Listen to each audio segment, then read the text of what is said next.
Indian economy classified into three sectors.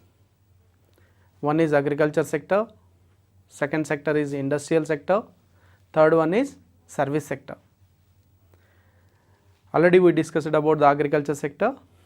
Now we are going to discuss about the industrial sector. What exactly the industrial sector means? Industrial sector consisting of manufacturing units and production units. Industrial sector transforming the raw material into finished goods. All these units comes under the category of industrial sector. Industrial sector refers to the sectors of the economy which is related to the manufacturing and production of different products.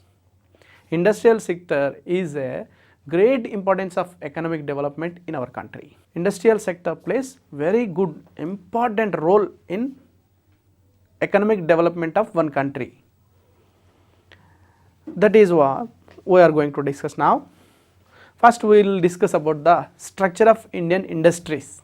Indian industries are classified into different types based on the usage, based on the ownership, based on the capital, based on the organization, like that. One by one we will discuss it. Structure in terms of usage, industrial classification, structure in terms of usage. First one is basic industries.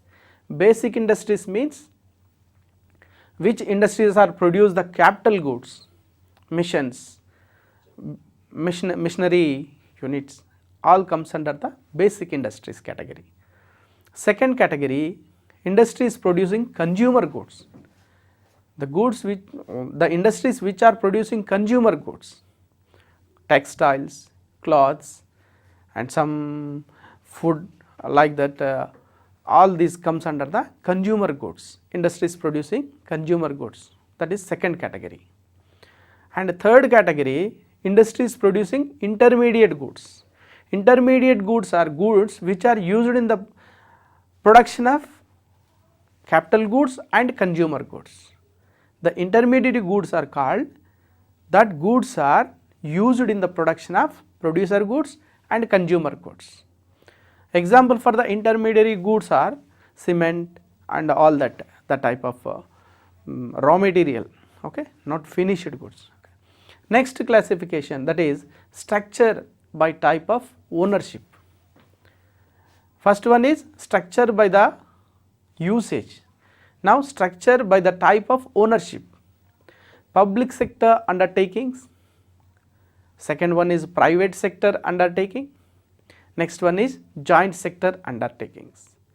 Public sector undertakings is the units which are managed by government, operated and established and managed all this by government. That type of category of industries comes under the public sector undertakings. Private sector undertakings managed by private people, established and managed and controlled by private people, that particular industries comes under the category of private sector undertakings. Joint sector undertaking, some units are managed by both government and private, they comes under the category of joint sector. Okay. Next category, that is structure by size of capital. How many in terms of crores or rupees, based on the capital which are used by in that particular industry, that industries are classified based on that. First one is mega industries, which industries are having more than 100 crores capital, that category comes under the mega industries. Large industries are that industries which are having more than 10 crores and less than 100 crores. Next C category, that is medium industries. Medium industries are in the category of more than 5 crores and less than 10 crores. Next one, small industries. Small industries more than 25 lakhs and less than 5 crores. That type of industries are comes under the category of small scale industries. And micro industries are industries which are having less than 25 lakhs of investment as a capital, that category called micro industries. Cottage industries are household industries, which are units are operated by the household members, and this type of industries are called cottage industries. Ancillary industries are industries which are produce the goods which is useful for the large scale industries. They supply the semi finished goods to the large industries, that's why they are called ancillary industries. And tiny industries, this is a micro, this is one type of micro only, tiny, a small industries. Okay. Next classification, structure by type of enterprises, public limited companies and private limited companies, government companies. These three types of use of enterprises, structure by type of enterprises. Public limited means here the group of people come together and established an industry, their liability is restricted to their investment only. That is the public limited companies, liability is limited for that members. Private limited companies, the group of people associated in as a group, more than 2 members and less than 50. This liability is limited that only among the members, whereas public, that liability can be shared among the people and they can issue some shares to the other people. But in private limited companies, they do not have the chance to issue the shares, and the liability, they can transfer their shares among the members, not to others, public. That is why it is private limited, liability is limited to its members only. Government companies, these three types of category comes under the structure of by type of enterprises. And classification of industries, primary industries, genetic industries, extractive industry, manufacturing industry, construction industry and service industry. These are the classification of industry. Primary industry, the basic necessities and consumer as well as capital goods are produced in this primary industry. Genetic industry is nothing but engaged the activities in increasing the species of some animals and plants, and in the purpose of the sole purpose of the sale, breeding the hatcheries and seeds, generating of the seeds, this type of comes under the genetic industry. Extractive industries are the industries which are produce the goods by extracting the from soil or air, from water, like this. Oil, cement, all these are coming from the soil. Manufacturing industries, turning the raw materials into the finished goods, that is manufacturing industry. Construction industry is a construction, for example, constructing the buildings, roads and infrastructure facilities, all this comes under this road transport systems and railway lines, all this comes under the construction industry. Service industry, giving services by providing services. Important statistics regarding our industries.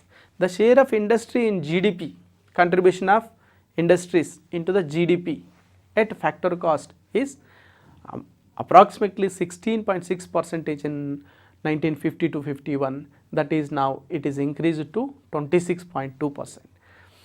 This means contribution of industry sector in national income 26, if for example 100 rupees is the national income, 26.2 rupees is coming from the industrial sector, remaining coming from that agriculture sector and service sector.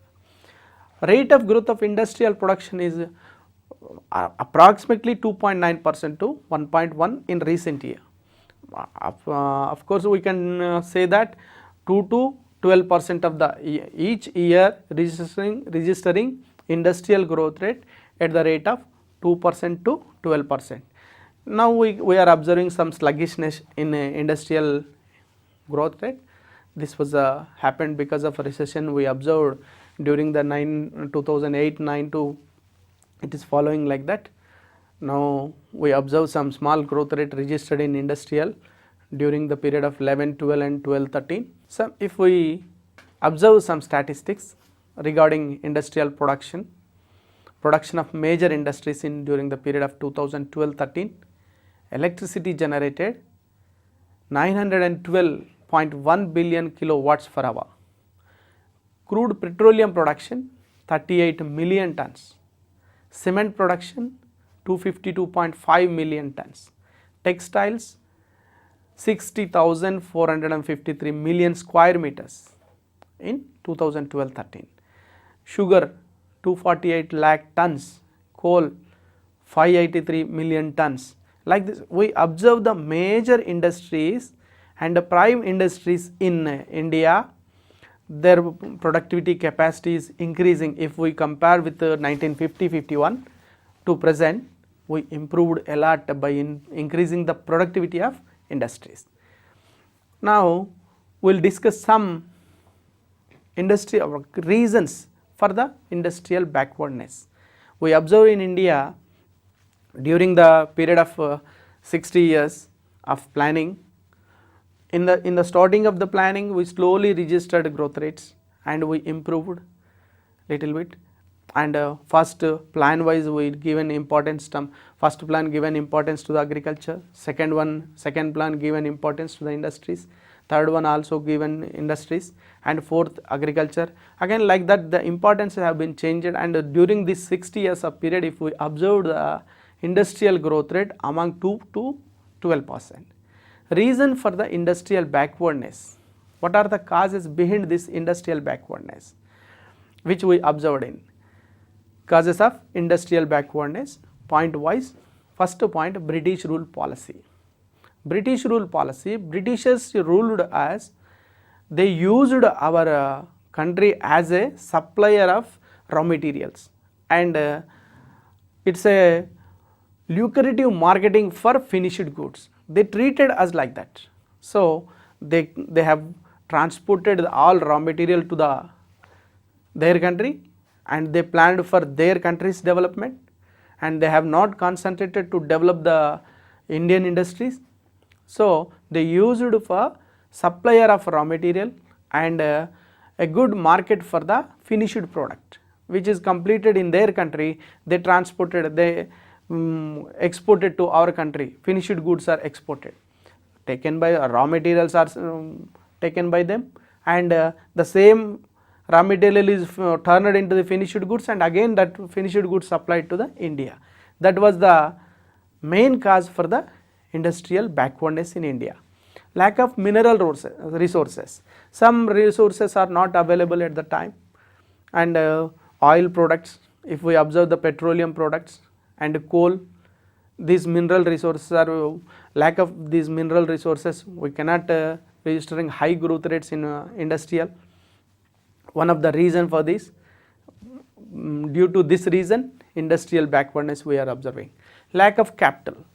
Capital means capital is accumulated with the help of savings. If the people earn more incomes, they do more savings. With the help of that savings, that savings may be transformed into the capital. Because of the low income levels we are observing in India, our saving limits also very low, savings also very low. Because of that we are observing a lack of capital. Due to this fact we are observing industrial backwardness. Lack of credit facilities. Lack of credit, there is no such institutions or institutionalized credit facilities for the industries. Due to this reason also we observe that industrial backwardness. Lack of credit facilities. Lack of foreign trade.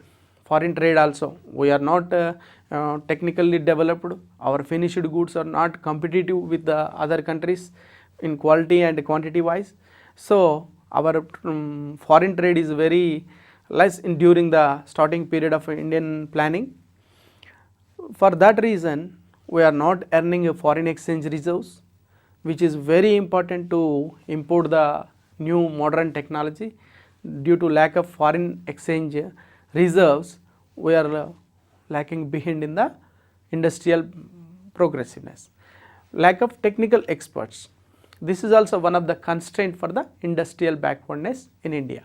If we observe that we are not having technical experts, and we are spending lot of amount to import the technical experts from the other countries, we are spending more amount on that. This is also one of the reason for industrial backwardness. Next, lack of transport facilities. In India, there is no infrastructure facilities, such infrastructure facilities are not developed. Whatever the infrastructure facilities we are having, it is not that much quality, and due to that factor we are observing some backwardness in industry. If we observe that road facilities and the communication facilities, lack of these facilities also we observe the industrial backwardness. Next, lack of industrial research. Our industries are not concentrating on research and development wing, they are not and the industries are not spending their amounts on research and development and innovative things. Every industry to develop themselves, they have to concentrate on research and development. Every time to improve the quality and quantity and productivity and production, they have to concentrate on research and development wing. But lack of industrial research, no innovative things are coming out, so we are observing underdevelopedness in industrial backward. Energy crisis, we are facing some energy problems. Sufficient electricity production is not there, and sufficient petroleum production not available in our India. This type of leads to underdevelopedness. Increase in taxes, government is also to collect the revenue for the administration purpose, they are increasing taxes. Because of these taxes also, it is not encouraging the people, those who are coming forward to start industries, and that is also one of the point. Okay. Limited market. In India, our production, our industrial products, they are having limited market area. We are not able to compete with the foreign markets, and we are not able to compete with the other countries' goods in quality, and for that purpose our industrial products restricted to limited market. Attitude of the labor is also different, and if they are getting much salaries, they won't work for hard, and if they are not getting sufficient salary, they go for strikes. This type of attitude of labor is also obstacle for the industrial development. Defective planning, they are not making proper planning, utilizing the resources and utilizing the investments, and making innovative things, and making changes in the product. Even though they are planning, that planning is not according to they are not moving. So defective planning also one of the major in industrial backwardness. For this purpose, to solve the industrial problems and to overcome the industrial backwardness and registering high growth in industries, industrial development, our government, after getting independence, they started industrial policy resolutions. Under the name of industrial policy resolutions, government issued so many industrial IPRs. IPRs means industrial policy resolutions. Main objectives of this industrial policy resolutions are rapid industrial development. We have to register high fast growth rate in industrial development. When we registered high growth rate in industrial development, then only the industry will create employment. The industry can increase the products, goods and services which are useful for the people, and all this necessary. With the help of industrial development only, the country will be registered high growth rates. Okay, that's why the first objective is rapid industrial development. Second one, balanced industrial structure. The balance should be maintained in industrial structure. Not only the concentration on basic industries, not only concentration on consumer goods industries, and we have to bring balance between these two industries, and prevention of concentration of economic power. Economic power should not be concentrated in few hands. If some people only coming forward to establish the industries, and they are increasing industries, and they are making huge amounts of the income, that income is concentrated in few hands. But whereas industrial policy resolution, one of the objective is prevention of concentration of economic power. They are encouraging through the industrial policy resolution, everybody should come forward and establish the industries, that income should be earned by all the people, and income should be shared by among all people. That is one of the objectives of industrial policy resolution. And balanced regional growth also. Some places they are attracting the huge investments, and they are establishing the industries, and that is industrially developing regions. If we observe some presidential areas of British rule, Bengal, Calcutta, and Bombay, Maharashtra, and Tamil Nadu, Madras, these presidential towns, if we observe, industrially they developed. Because of this, imbalance will be appeared in regional imbalances. One of the objectives, industrial objectives, is balanced regional growth. By adopting this method, every area should be given priority, and if the backward areas are there, the government should encourage the industrialists to establish the industries in backward region, so that balanced regional growth can be achieved. These are the main objectives of industrial policy resolutions. The first policy, Industrial Policy Resolution 1948, this was issued in April 6th, 1948. This is the first industrial policy resolution. In this, industries are classified into 4 categories. Exclusive state monopoly. In this type of industries, only state can establish, state is having monopoly in that. The state only operate that type of industries, first category. State monopoly for new units, whatever the industries established earlier, that can be in a private, but new industries starts only by state, that type of category.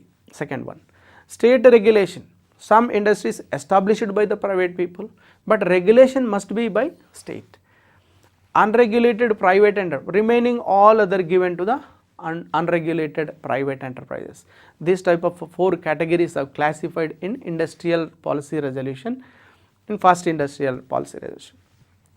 In this way, we can observe that government has given priority.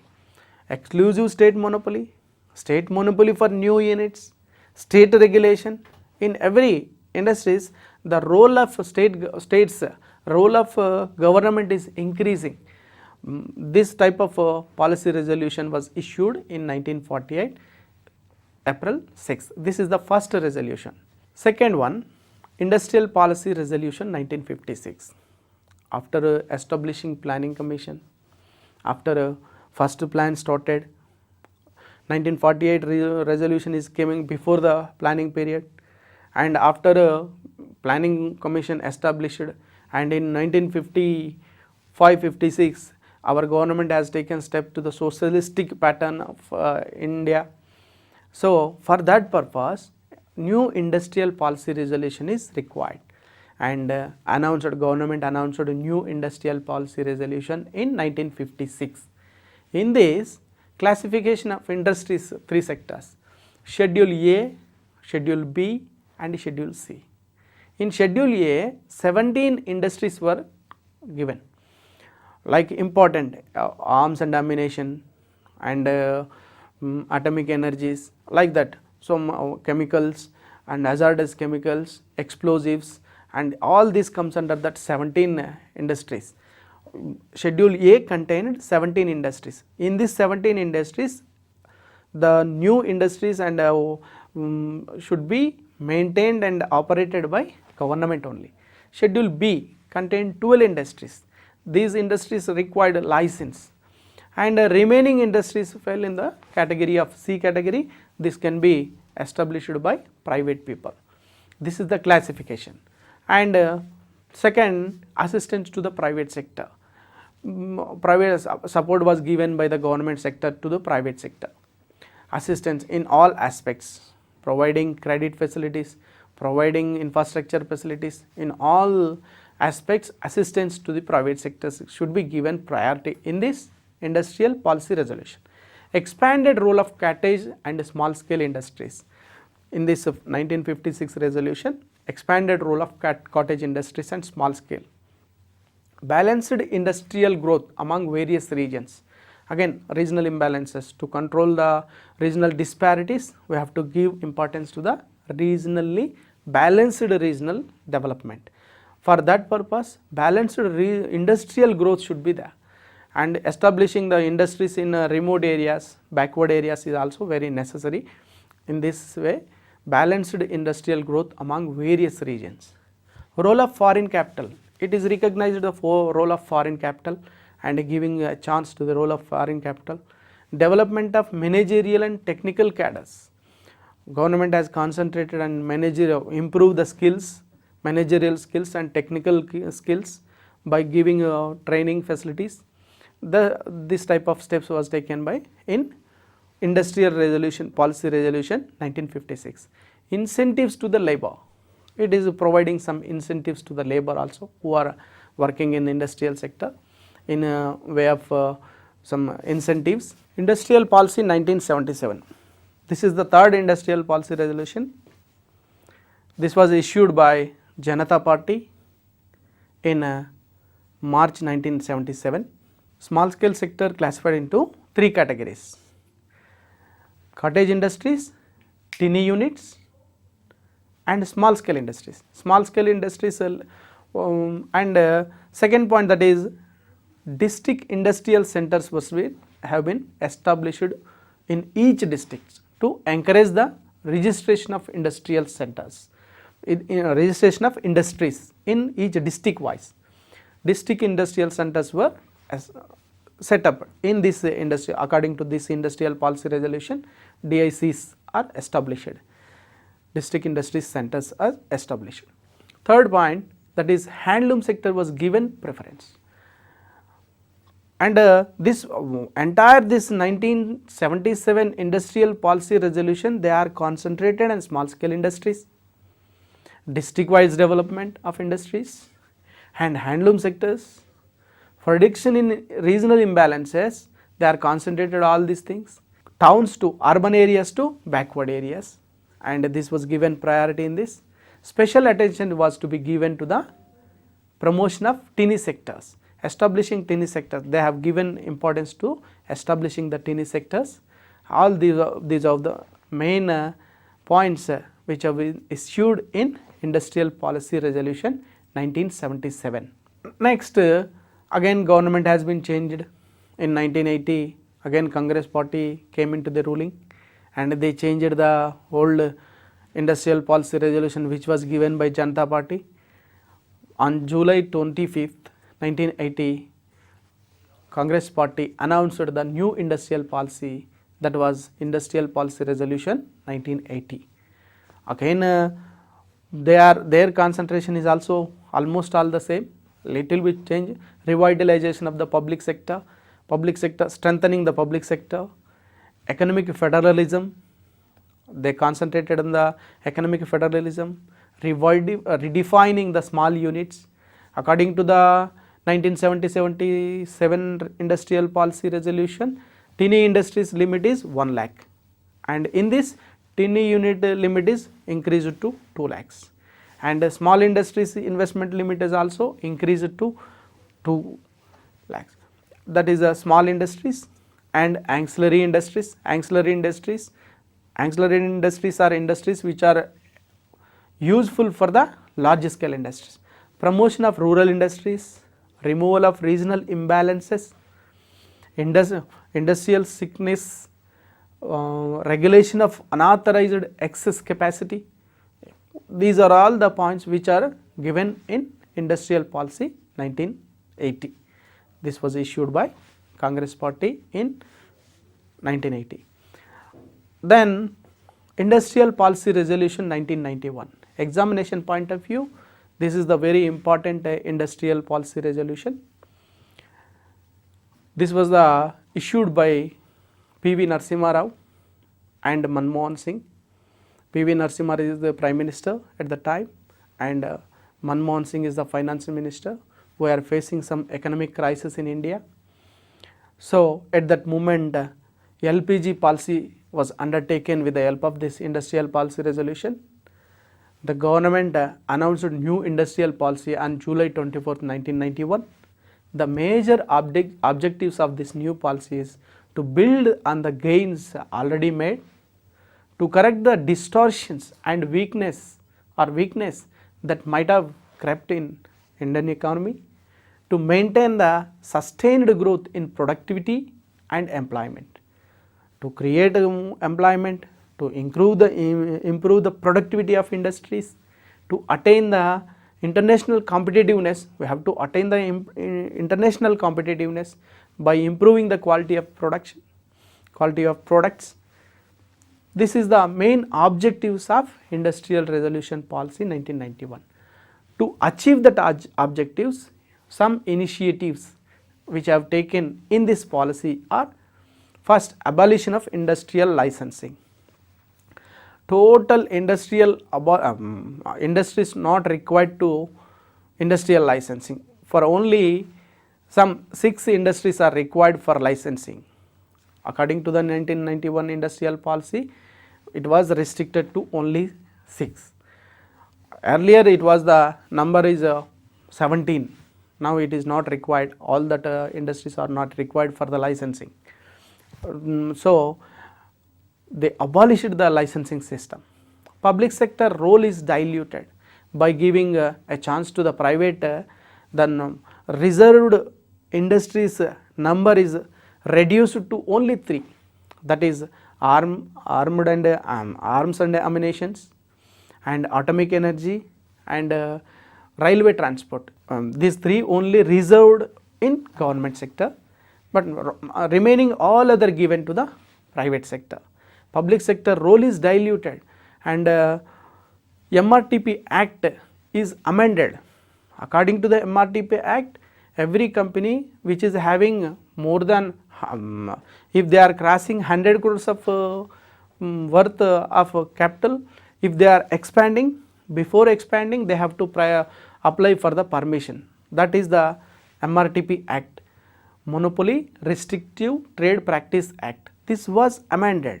That threshold was removed. The 100 crores limit is removed.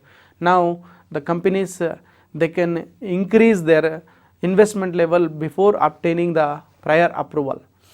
That MRTP Act is amended to encourage the people, those who are having capacity to increase the industries, they can increase like that. Free entry to the foreign investment in the form of FDIs. They are allowed FDIs, and in the form of technology also they allowed the free entry of foreign investment in the form of FDIs and technology.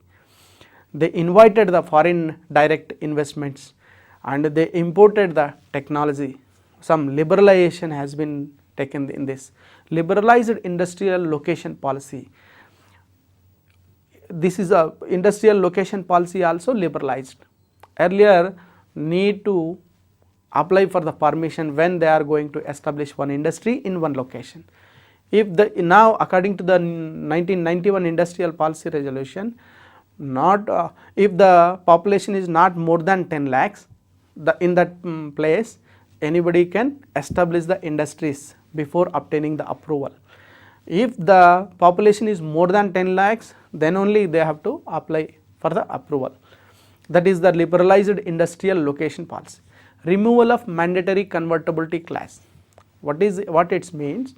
The banking institutions, financial institutions giving credit facility to the industries, and they are having a optional some part of the credit facilities should be transformed into equity. that is the mandatory convertibility clause, which is removed according to the 1991 industrial policy. Now it is not required, it is not mandatory, that is the mandatory convertibility clause is removed from this. The analysis, what is the impact of 1991 industrial policy on Indian economy? Some positive impacts are there, some negative impacts also there. First we will discuss about the positive impact. Industry started concentrating on research and development to bring the creativity of product in productivity design. To compete with foreign countries products, we are concentrating on research and development wing to improve the quality and productivity of our companies. And after 1991 policy, quality aspect has gained a lot of significance. We are concentrating on quality oriented. Extensive growth of infrastructure such as transport, banking, communication. Our government has concentrated to improve the infrastructure facilities so that industries can produce quality goods with the available infrastructure facilities. So the government has concentrated on extensive growth of infrastructure such as transport, banking and communication. Free flow of foreign capital on account of FDI. The government has given a chance to free flow of foreign capital in the form of FDI, foreign direct investment. And with the help of this 1991 industrial policy, our government has expected employment opportunities will increase with the help of establishing units by multinational companies.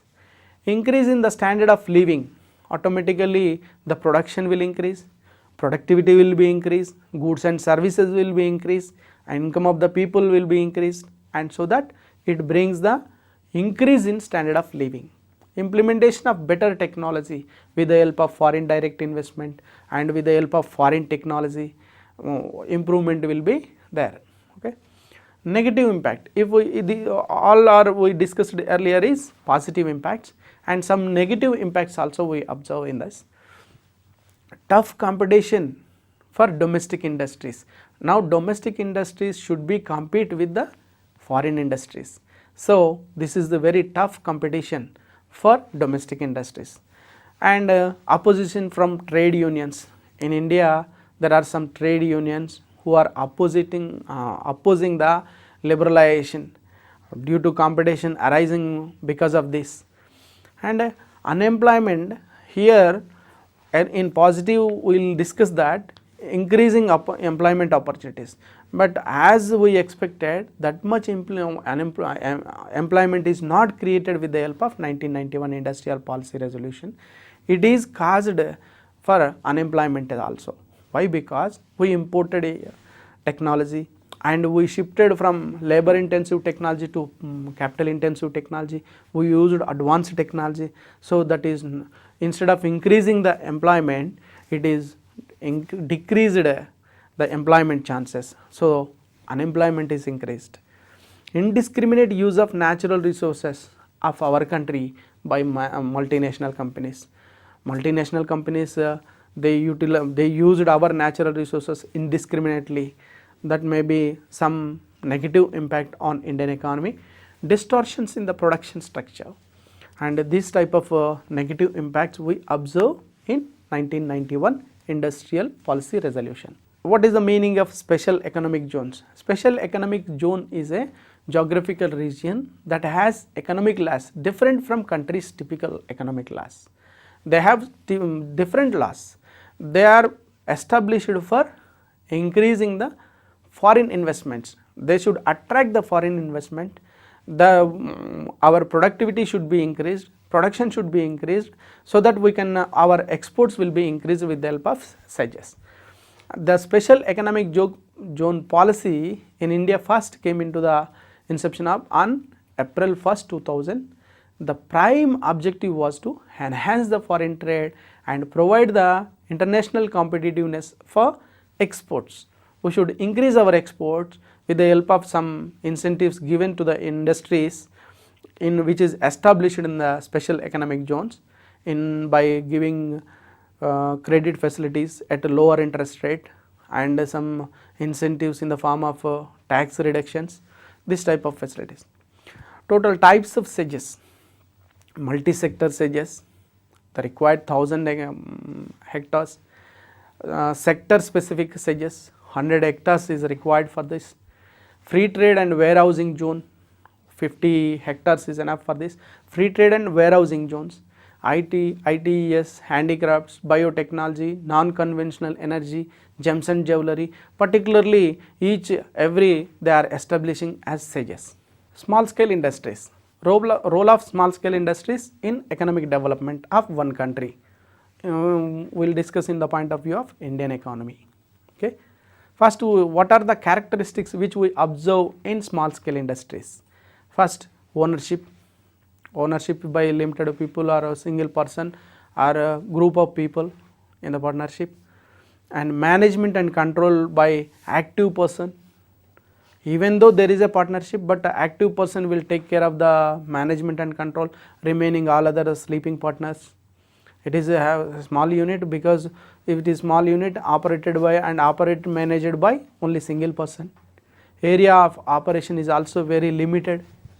If we observe the characteristics, area of small scale industries is particular in that local area only. Technology which is used in a small scale industry is very domestic and user friendly. It is not required any foreign technology or like that. Local domestic purpose technology can be used. Gestation period is very small when compared with large units. In small scale unit, we observe that gestation period is very less when compared with large scale industries. And flexibility, we can adapt the immediate changes in the productivity and production. Resources can be whatever the resources available in a local area, that resources can be used. Dispersal of units, number of dispersal of units is very easy in small scale industries. These are the characteristics which we observe in small scale industries. Role of small scale industries in India. Small scale industries generate employment opportunities, enhance the mobilization of resources and entrepreneurial skills, and facilitate equitable distribution of income. Regional dispersal of industries. In this first point we will discuss small scale industries generate employment opportunities. Small scale industries are giving opportunities to the people who are not technically good enough, and only educated people cannot, not only educated people can only in a local area available non-skilled labor also engaged in small scale industries, so that small scale industries generate huge opportunities in employment point of view. Anybody can engage by in small scale industries. Enhance of mobilization of resources in entrepreneurial skills. Resources can be mobilized easily by small scale industries, and entrepreneurial skills can be improved with the giving opportunity to the people, those who are in rural areas. First, they have given a chance to improve their skills. It is providing a chance to improve the skills. Third one, facilitate the equitable distribution of income. If the large industry is established by one single person, the huge amount concentrated in one single person. Whereas, if the small scale industries are established by so many people, in number of units are established, and all units are increased their income levels, so equitable distribution can be, we can observe in income distribution. Regional dispersal of industries. Here and there we can establish small industries here and there in backward areas, so that we can bring regional development also. Provide opportunities for development of technology. Small scale industries giving an opportunity to develop the technology. They can apply the new techniques. If it is success, we can improve the technology. Like that, they are providing a chance to improve the technology. Utilize the indigenous organizational and management capabilities which are available indigenous and which are available in local areas. The organizational skills and management capabilities can be utilized, which are left by the large scale industries in rural areas, that can be utilized by small scale industries. Small scale industries promote exports, they are contributing 40% of total exports in India. Small scale industries, they are playing a good role in promoting the exports, and they are playing a very good role in increasing the foreign exchange reserves in India, which are essential to import the technology and support the growth of large industries. Small scale industries, they are giving their support to the large industries by providing semi finished goods and by establishing ancillary units which are helpful to the production, increasing the production of large scale industries. Ninth one, that is maintain better industrial relation. With the small scale industries, it is possible to maintain the better industrial relation among the employee and employer. And cottage industries and their importance in India. Cottage industry and small industries are more or less same. Cottage industries is operated by the household members. In India, most of the people they are belongs to rural areas, and they depended on agriculture. Agriculture is not providing employment for 3 to 4 months in a year. Because of that, the unemploymentness is observed in family members, and age old members also, they are not at all participating in the economic activities. By cottage industries, we can improve the employment opportunities for the people, those who are that 4 months employment is also created by cottage industries, and unused women and age old persons may be engaged in cottage industry. So that in this way, cottage industry is playing a very important role in Indian economy. Now, problems faced by small scale industries in India. We will discuss some problems faced by small scale industries. Small scale industries are facing acute shortage of finance in India. Availability of inadequate quantity, poor quality, and even supply of new raw materials is not in a regular basis. Idle capacity, they are not using proper capacity of their units. Indian small scale enterprises are not fully exposed to the latest technology. It is not available, latest technology is they are not using. Small scale industries are also exposed to marketing problems in our country. They are facing some marketing problems. Infrastructure, there is inadequate availability of the transportation, communication, power and other facilities in backward areas. These are the problems, and problems faced by small scale industries of in India. Poor project planning. A small scale unit located in remote backward areas may not have skilled workers. Lack of managerial competence. These are the problems which we observe in small scale industries. What are the measures taken by the government to remove these problems? Credit facilities provided by the government by establishing some credit financial institutions. For example, SIDBI, Small Industries Development Bank of India, which is established in 1990. By establishing industrial estates, by giving all facilities in one place, giving a chance to increase the number of small scale units in one place, that is called industrial estates. By providing infrastructure facilities in one particular place, providing the transport, communication, electricity and information, all this will be available by establishing industrial estates. Testing laboratories, government is established some testing laboratories, so the small industries can be use this facility. Supply of designs, government by employing technical specialists and supplying designs to them. Publicity and information and advertisements will be helped by the government. By providing these facilities, we can remove some problems. And facilities of raw materials, supply of raw materials by government at a cheaper cost, and purchase of cottage industries products.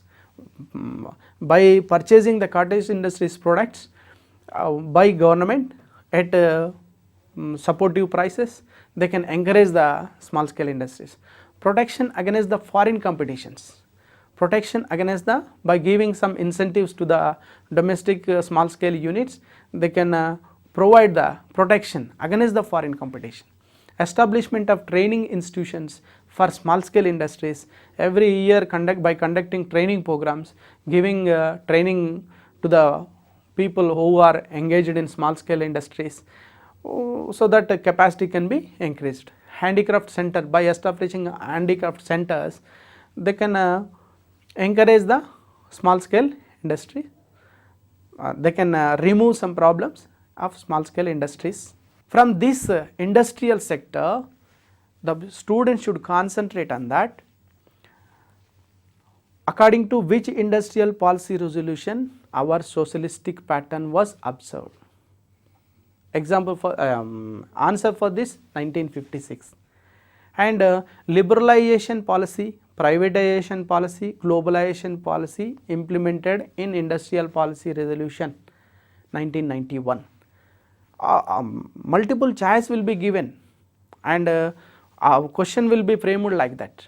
In which industrial policy resolution LPG policy is adopted? Not direct objective questions, multiple questions will be, multiple answers will be given, and you have to choose among the right. And total, what are the main credit facilities, how they collect the financial, so, and question may be asked on industrial financial institutions, and problems, main, what is the main problem of industrial backwardness? Capital deficiency is the main problem which is faced by the Indian industries. What are the main problems? We have to concentrate on this concept. With the help of this concept, we have to draw the answers. Multiple questions will be asked to you, options will be given to you, and you have to choose the right answer by studying this concept. In this way, industrial sector is very important in Indian economy for the economic development of country.